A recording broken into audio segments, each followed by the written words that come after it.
Guys, let's talk about music for an hour or so today. And we got a special guest today, Wes Cage. Thank you so much for joining us, Wes. How's it It's going, a man? it's an absolute honor. Thank you so much for having me on the show. I'm doing fantastic. Thanks. How are you guys doing?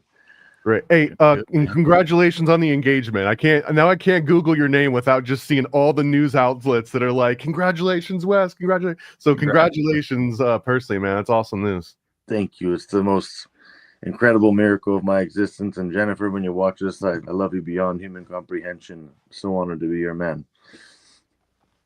So let me just give a quick run what we're gonna do today. I'm here with my co-host Jules from Gray Pilled Pod. We're What's up, gonna everybody? play 5 songs from 5 albums that you mentioned were inspirational to you growing up. I don't know if you meant to do this on purpose, but alphabetically they also go chronologically. So we're just gonna play them in order from 1990 all the way up to like 2015 or so.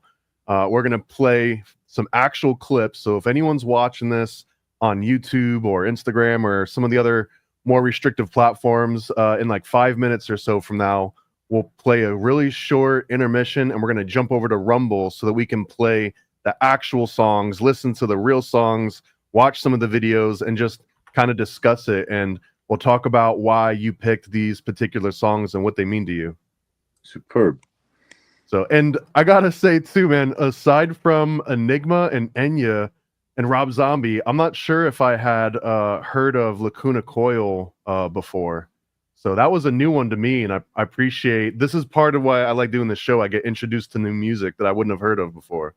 Oh, absolutely. Yeah, Laguna Coil is fantastic. And they also they did another version of the Comalies album, which is a little heavier in some aspects. So it's interesting to see them do that so many years later. I think it's like what 20 years later or something.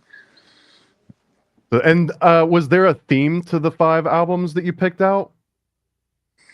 I think theme wise, I do like the combination of how there's ethereal elements, but then also musically that there is a lot of heaviness as well. And Jules, are Yeah, you an Enigma or an Enya fan? I'm a huge Enya fan. Yeah, man. Many nights on certain substances, drifting off to Enya with my wife. So good times, man. Me, it was waking up in the middle of the night after having like Nick at Night on or something and falling asleep to it, and waking up at 2 a.m. and the infomercials that were just plugging the Enigma and the Enya over. Like I swear that through osmosis, I just heard it while I was sleeping so many times that I would hear it in my waking life, and I knew the whole song already. That's amazing. I love that. Just hearing "Sail Away" while I'm at school, like where's this "Sail Away" coming from? Like Yeah. I love that. And when I was talking to you, Wes, I was like, man, this brings me nostalgia. And you were like, nostalgia is the $1,000,000 word for some of these ones. So, like, where did you come across? Like, if we went with Enigma, right? Because that's 1990, and then the Enya album's 1991. So, what were you doing in 90 and 91? Did you come across them as they came out, or did you find this music after the fact? Well, when I was little, Enigma and Enya were constantly played in the house.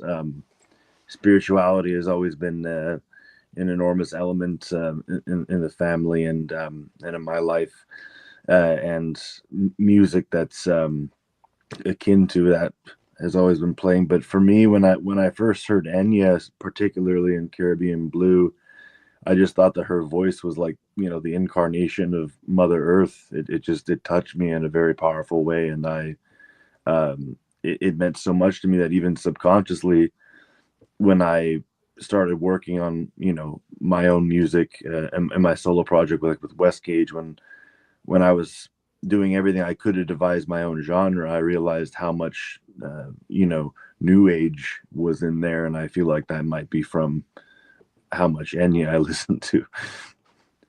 I gotta ask this too, because this was right around that same time period that like Gregorian chants were also somehow on MTV and VH1, and like you would listen to like House of Pain, and then Gregorian chants would come on right after, and then Enya and Enigma, and it was a weird time. Like, were you into the Gregorian chant stuff too?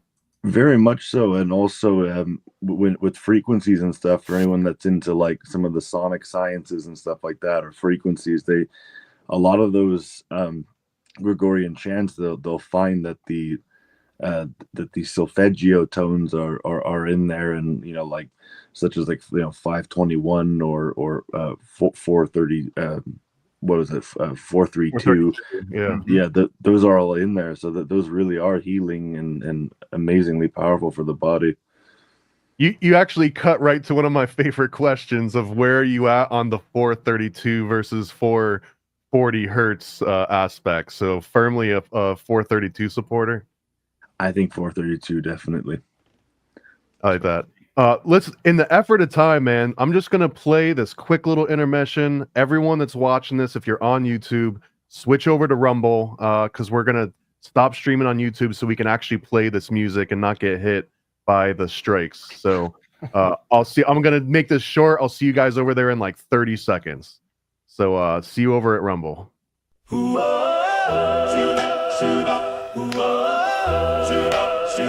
This is intermission.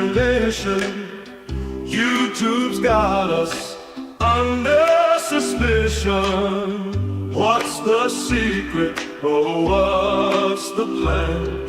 You'll find it on Rumble with Paranoid American.